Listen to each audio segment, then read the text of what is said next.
السلام علیکم دوستو، آج کی کہانی میرے ایک دوست کی ہے۔ یہ اس کے بچپن کا واقعہ ہے۔ آئیے اسی کی زبانی سنتے ہیں۔ یہ آج سے کچھ 40 سال پہلے کی بات ہے، جب ہم کورنگی میں رہائش پذیر تھے۔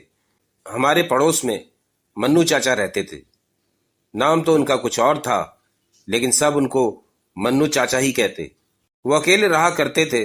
ہم نے تو جب سے ہوش سنبھالا ان کو تنہا ہی دیکھا، نہ کسی سے زیادہ بات چیت، نہ کسی سے میل جول، بس کچھ جھکی سے تھے۔ سادہ سے اولیے میں وہ گھوما کرتے۔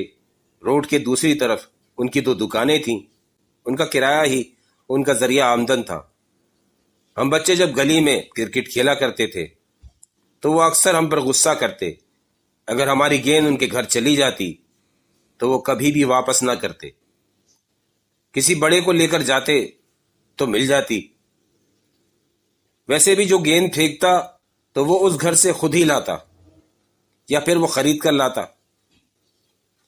منو چاچا کو دیکھتے ہی سب الرٹ ہو جاتے۔ اب یہ آئے ہیں، ضرور جھاڑ پلائیں گے۔ ہمارا تو روز کا معمول تھا۔ 2 دن سے منو چاچا دکھے ہی نہیں۔ ہم بچے تو اپنے روز کے معمول کے مطابق کھیلتے تھے، شاید کہیں گئے ہوئے ہوں گے۔ ایسا اکثر ہوا کرتا۔ وہ کئی دن نہیں دکھتے اور پھر خود ہی ظاہر ہو جاتے۔ کوئی اگر پوچھتا کہ کہاں گئے تھے تو جواب ہی نہ دیتے۔ اس لیے یہ کوئی تشویش کی بات نہیں تھی۔ گلی میں بہت بدبو ہو رہی تھی۔ اب محلے والوں کو تشویش ہونے لگی کہ یہ بدبو کہاں سے آ رہی ہے، لیکن سرا ہی نہیں مل رہا تھا۔ آخر کار معلوم ہی ہو گیا کہ بدبو منو چاچا کے گھر سے آ رہی ہے۔ محلے کے لوگوں نے پولیس کو بلایا۔ انہوں نے دروازہ توڑا۔ وہ بیچارے اپنے گھر میں مردہ پائے گئے۔ ان کی لاش کے ساتھ اس گھر سے جو سامان برآمد ہوا اس نے سب کو حیرت میں ڈال دیا۔ ان کا گھر بے حد گندا تھا۔ اس میں گند کے علاوہ ایسی چیزیں بھی تھیں جیسے منو چاچا جادو اور عملیات کرتے تھے۔ پولیس نے کچھ قیمتی سامان تو ضبط کر لیا، باقی فالتو سامان چھوڑ گئی اور گھر کو تالا لگا دیا گیا۔ کوئی دعوے دار بھی نہیں آیا۔ منو چاچا کی لاش رکھے جانے کے قابل نہ تھی، فوراً تدفین کر دی گئی۔ پھر اس کے بعد یہ ہوا کہ جب ہم کرکٹ کھیلتے ہماری بال گھروں میں جاتی لیکن مل جاتی، اور اگر منو چاچا کے گھر جاتی تو پھر ملنے کا سوال ہی پیدا نہیں ہوتا۔ گراؤنڈ تو کوئی تھا نہیں، اس لیے ہم کو یہیں کھیلنا پڑتا۔ میں اپنی زندگی کے وہ دن کبھی نہیں بھول پاؤں گا۔ منگل کا دن تھا، میچ شروع ہوئے ابھی 2 ہی اوور ہوئے تھے۔ میری بیٹنگ تھی، میں نے شاٹ مارا تو بال منو چاچا کے گھر چلی گئی۔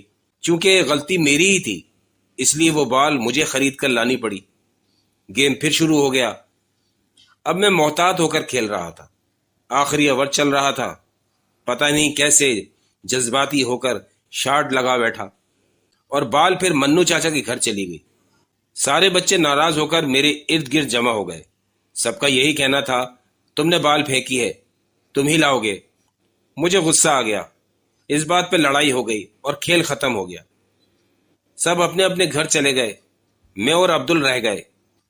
مجھے بہت غصہ آیا ہوا تھا۔ میں نے عبدل کو ساتھ لیا۔ میں نے ٹھان لی تھی کہ میں اپنی الگ ٹیم بناؤں گا۔ میں اور عبدل ہمارے گھر کی چھت پر جا پہنچے۔ گھر والے اس وقت سو رہے تھے۔ ہماری چھت سے منو چاچا کا گھر صاف نظر آتا تھا۔ ان کا صحن مٹی اور کچرے سے اٹا ہوا تھا۔ کمرے تو بند تھے۔ مجھے اپنی ایک بال کمرے کی ٹین کی چھت پر پڑی دکھائی دی اور ایک صحن میں تھی۔ میں نے عبدل کو کہا، میں نیچے اتروں گا، تم بس نظر رکھنا، کوئی آئے تو بتا دینا۔ عبدل نے منع کیا مجھے۔ علی بس اوپر پڑی بال اٹھا لو، نیچے نہیں جانا، کسی کو پتہ چل گیا تو بہت ڈانٹ پڑے گی۔ میں گردن ہلاتا دیوار سے لٹک کر ان کے کمرے کی چھت پر کود گیا۔ بال اٹھا کر میں بڑا خوش ہو گیا۔ اچھال کر بال عبدل کو دی۔ عبدل نے مہارت سے کیچ کر لی۔ اب میں واپس اوپر چڑھنا چاہ رہا تھا۔ پتہ نہیں کیوں میرا دھیان نیچے صحن میں پڑی بال کی طرف چلا گیا اور میں دیوار چھوڑ کر صحن میں کودنے کا سوچنے لگا۔ پرانی طرز کا مکان تھا، کمروں کے دروازے کے باہر چبوترا سا بنا ہوا تھا اور پائپ لگے تھے۔ میں بہت آرام سے ان پر پاؤں رکھ کر اتر جاتا اور بال لا سکتا تھا۔ عبدل میرا ارادہ سمجھ گیا۔ اس نے مجھے آواز لگائی، علی واپس آ جاؤ، لیکن میں سر جھٹکتا تیزی سے آگے بڑھا اور صحن میں اتر کر بال اٹھائی۔ مغرب کا وقت قریب تھا۔ میں بال اٹھا کر ابھی آگے ہی بڑھا تھا، مجھے کمرے کے دروازے کے پاس 2 اور بالیں دکھائی دیں۔ میں فوراً ان کی طرف لپکا، وہ بالیں بھی اٹھا کر جلدی جلدی اپنی جیبوں میں ڈالی۔ جب میں وہ بال اٹھانے دروازے کے پاس جھکا تو مجھے ایسا محسوس ہوا جیسے میرے کندھے پہ کوئی وزن آ گیا ہے۔ اب میں جلدی سے پائپ پکڑ کر اوپر چڑھنے کی کوشش کرنے لگا۔ یہ میرے لیے کوئی مشکل کام نہیں تھا۔ میرا قد لمبا تھا، میں ایک دبلا پتلا بچہ تھا، لیکن میں چڑھ ہی نہیں پا رہا تھا۔ مجھے ایسا لگ رہا تھا جیسے میں وزن اٹھا کر چل رہا ہوں۔ میں نے اپنی پوری جان لگا دی اور پائپ پر چڑھ ہی گیا اور آخرکار اپنے گھر کی چھت پر جا پہنچا۔ عین اسی وقت مغرب کی اذانیں ہو رہی تھی۔ بال میں نے عبدل کو دی، وہ ساتھ لے گیا۔ میں بہت نڈھال ہو رہا تھا۔ کندھے کا بوجھ اب جیسے ناقابل برداشت ہوتا جا رہا تھا۔ زور لگانے کی وجہ سے میرے ہاتھ بھی درد کر رہے تھے۔ یہی لگا کہ کودنے کی وجہ سے کوئی جھٹکا لگ گیا ہے۔ میں کسی کو بتا بھی نہیں سکتا تھا۔ میں جب بستر پہ لیٹا تو جیسے بوجھ ہٹ گیا اور پھر میں سو گیا۔ امی 2 بار اٹھانے آئیں، ان کو تشویش ہو رہی تھی میں بے وقت کیوں سویا ہوں، لیکن میں بے خبری میں سوتا رہا۔ صبح میری آنکھ شور سے کھلی، بہت ساری آوازیں آ رہی تھیں۔ میں آنکھیں ملتا اٹھا، جیسے ہی بستر سے اٹھا کندھے پر سے بوجھ اتر گیا۔ میں نظر انداز کرتا باہر گیا تو عجیب منظر تھا۔ کچن کا سارا سامان باہر پڑا تھا۔ جو بھی سامان کیبنٹ میں تھا سب باہر الٹا پڑا تھا، جیسے کوئی تباہی آئی ہو۔ امی اور بھابھی سر پکڑے بیٹھی تھی۔ ابا اور بھائی بھی پریشان تھے۔ سمجھ میں نہیں آ رہا تھا کیا چور ڈکیت آئے تھے، وہ بھی کچن میں۔ میں تو خود مغرب کا سویا اب اٹھا تھا۔ خیر ابا نے سب کو تسلی دی اور بھائی کو کہا ناشتہ باہر سے لے آؤ۔ بھابھی کو بھی ہدایت کر دی ہر چیز دھو کر استعمال ہوگی۔ ہر بندہ کچھ نہ کچھ سوچ رہا تھا اور اندازے لگا رہا تھا، لیکن ابا چپ تھے، وہ کچھ اور ہی سوچ رہے تھے۔ اس افراتفری میں مجھ پر کسی نے توجہ ہی نہیں دی۔ میں جا کر پھر سے لیٹ گیا۔ جب میں لیٹ جاتا تو بوجھ ہٹ جاتا۔ ویسے بھی آج اسکول کی چھٹی تھی، سارا دن میں نے لیٹتے بیٹھتے گزارا۔ عصر پر عبدل بلانے آیا، میں نے منع کر دیا۔ سارا گھر دوپہر میں سو جاتا تھا، لیکن ابھی تک چیزوں کو سمیٹا جا رہا تھا۔ بھائی دفتر جا چکے تھے اور ابا آج گھر پہ ہی تھے۔ ابھی گھنٹہ پہلے ہی باہر گئے تھے۔ بیل کی آواز آئی، امی نے آواز لگائی، لیکن میں سوتا بن گیا۔ میرا اٹھنے کا دل ہی نہیں کر رہا تھا۔ شاید امی نے خود ہی کھول دیا ہوگا۔ کچھ آوازیں آ رہی تھی، پتہ نہیں کون آیا تھا۔ بھابھی ابو کا بلاوا لے آئیں۔ اگر میں سوتا بن جاتا تو وہ مجھے اٹھا کر لے جاتی، اس لیے میں خود ہی اٹھ گیا۔ جیسے ہی میں ڈرائنگ روم میں داخل ہوا، وہ بوجھ جیسے مجھ پر سے سرک گیا۔ عین دروازے کے سامنے ایک نورانی چہرے والے بزرگ بیٹھے تھے۔ ان کے ساتھ ہی ابو اور سب گھر والے بھی تھے۔ میں نے سلام کیا۔ ان بزرگ نے مجھے غور سے دیکھتے ہوئے جواب دیا، پھر ابو کی طرف دیکھ کر بولے، نقوی صاحب ایک برتن میں پانی منگوا دیجئے، مجھے بچے سے کچھ بات کرنی ہے۔ بس اپنے علاوہ سب کو باہر بھیج دیجئے اور سختی سے بتا دیجئے کہ کوئی بھی دروازے پر آئے یا کوئی آواز آئے ہمیں ڈسٹرب نہ کرے۔ ابو نے ہدایت کے ساتھ سب کو باہر بھیج دیا۔ ان بزرگ نے مجھے ہاتھ کے دونوں انگوٹھے پانی میں ڈبونے کا بولا اور پھر انہوں نے پڑھائی شروع کر دی۔ میری حالت غیر ہو رہی تھی۔ میں بمشکل خود کو سنبھالے ہوئے تھا۔ تھوڑی دیر بعد انہوں نے میرے ہاتھ پانی سے نکلوائے۔ مجھے ہاتھ نکالتے ہی سکون مل گیا۔ انہوں نے میرے دونوں انگوٹھوں کو غور سے دیکھا اور پھر بہت آرام سے پوچھا، بیٹا آپ کل پہلی بار وہاں گئے تھے؟ کیا پہلے بھی جاتے رہے ہو؟ میری تو سٹی گم ہو گئی۔ ابو کو پتہ چل جاتا تو شامت آ جانی تھی، لیکن اب کیسے چھپاتا؟ میں نے گردن جھکا کر ان کو ساری بات بتا دی۔ جب میں بات ختم کر چکا تو میں نے ڈرتے ڈرتے گردن اٹھائی تو دونوں مجھے غور سے سن رہے تھے۔ ابو کے چہرے پہ غصہ اور ان بزرگ کے چہرے پہ فکر مندی تھی۔ نقوی صاحب، معاملہ سنگین ہے، وہ آپ کے گھر میں ہے اور لائی گئی چیز آسانی سے نہیں جاتی۔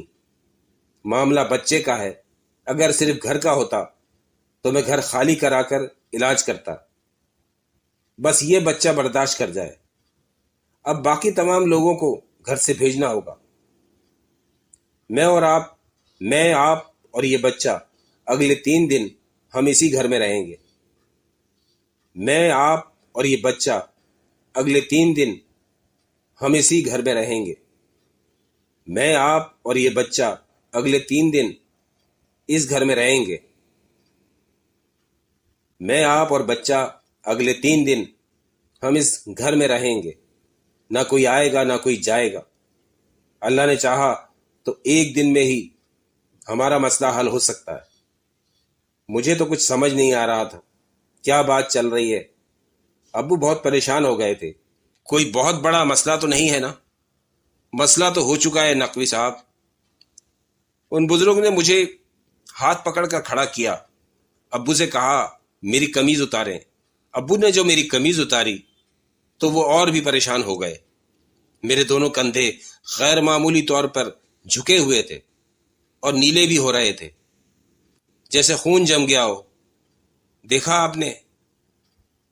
آپ جائیں، میں نے جو کہا ہے ویسا ہی کریں، دیر نہ کریں۔ ان کی ہدایت پر عمل کیا گیا۔ امی کو جاتا دیکھ کر میں تو رونے لگ گیا۔ ابو نے مجھے پیار سے سمجھایا تو میں بہل گیا۔ ابو نے مجھے کہا کہ ہمت نہیں ہارنی اور ڈرنا بھی نہیں ہے۔ آخر کار ان بزرگ نے پڑھائی شروع کی۔ میں ابو کے ساتھ لگ کر ہی بیٹھ گیا تھا۔ ان کی پڑھائی شروع کرنا تھا، پورے گھر میں بدبو پھیل گئی۔ میں نے دروازے کی طرف دیکھا۔ ایک لڑکی سفید کپڑوں میں ظاہر ہوئی۔ اس کا پورا چہرہ بالوں سے ڈھکا ہوا تھا۔ وہ چکر لگا رہی تھی لیکن کمرے میں داخل نہیں ہو پا رہی تھی۔ نہ صرف میں نے بلکہ ابو نے بھی اس کو دیکھا۔ ابو نے کہا بھی دروازے کی طرف مت دیکھو۔ اچانک باہر کی بیل بجنے لگی۔ کوئی تیز تیز بیل بجا رہا تھا لیکن ہم تینوں اپنی جگہ سے نہ ہلے۔ اور پھر عجیب تماشا شروع ہو گیا۔ کبھی بھائی، کبھی بھابھی، کبھی امی دروازے کے باہر آ کر کھڑے ہو جاتے، ہمیں آوازیں دے رہے تھے، بلا رہے تھے۔ نہ چاہتے ہوئے بھی میری نظر ایک آدھ بار اٹھ ہی جاتی اور کوئی نہ کوئی کھڑا ہوتا۔ میرے دیکھتے ہی وہ میرا نام پکارنا شروع کر دیتے۔ وہ بزرگ بھی مستقل پڑھ رہے تھے اور ابو بھی پڑھ رہے تھے۔ آخرکار سب تھک ہار کر بیٹھ گئے۔ اب امی، بھائی اور بھابھی تینوں دروازے کے باہر بیٹھے ہمیں گھور رہے تھے۔ میں نے پھر ڈرتے ڈرتے دروازے پہ نظر ڈالی۔ اف، ان کی آنکھوں میں عجیب سی وحشت تھی۔ وہ ایسی آنکھیں تھیں کہ ان کو دیکھتے ہی دل ڈوبنے لگتا۔ وہ مجھے خونخوار بھیڑیوں کی طرح دیکھ رہے تھے کہ میں ان کے ہاتھ لگ جاؤں اور وہ میری بوٹیاں نوچ لیں۔ خوف کی لہر میری رگوں میں دوڑ گئیں۔ میرا ڈرنا تھا، انہوں نے تو دھمال شروع کر دیا۔ ان بزرگ کی سخت ہدایت تھی، کچھ بھی ہو جائے ہمیں اپنی جگہ نہیں چھوڑنی۔ انہوں نے اور زوردار آواز میں پڑھنا شروع کیا۔ وہ ناچتے، مکرو ہنسی ہنستے وجود سب چیخیں مار رہے تھے جیسے کوئی ان کو جلا رہا ہے، اور وہ سب آہستہ آہستہ جل کر ختم ہو گئے اور پھر جیسے ہوا میں تحلیل ہو گئے۔ فجر کی اذانیں شروع ہو گئی تھیں۔ میں تو بس بیٹھے بیٹھے تھک گیا تھا اور سو گیا، لیکن ابو اور وہ بزرگ ابھی بھی جاگ رہے تھے۔ الحمدللہ جو مسئلہ ہوا تھا اللہ کے فضل سے اسی رات ہی حل ہو گیا۔ ابو نے صبح سب گھر والوں کو بلایا۔ ان بزرگ نے یہی بتایا کہ وہ چیز میرے کندھوں پر بیٹھ کر اس گھر میں آ گئی تھی۔ یہ تو اللہ کا کرم ہوا کہ میں نے ہمت نہیں چھوڑی، ورنہ وہ میری جان لے کر ہی جاتی۔ میرے کندھے کا جھکاؤ اور وہ نشان کچھ دن کے باقاعدہ دم درود سے چلا گیا۔ آج اتنے سالوں بعد بھی میں وہ واقعہ بھول نہیں پایا۔ ان بزرگ کا انتقال 6 ماہ میں ہی ہو گیا تھا۔ جب میں ان کے پاس دم کرانے جاتا تو انہوں نے مجھے خاص نصیحت کی تھی کہ نماز نہ چھوڑنا اور کبھی زندگی میں ایسی غلطی نہ کرنا جو تم نے کی۔ تم 3 دن میں ہی مر جاتے۔ وہ تو تمہارے والد تھے جو صاحب نظر تھے۔ ورنہ لوگ سمجھ ہی نہیں پاتے اور وقت ہاتھ سے نکل جاتا ہے۔ میں یہ واقعہ بھول ہی نہیں پایا۔ ان بزرگ کا انتقال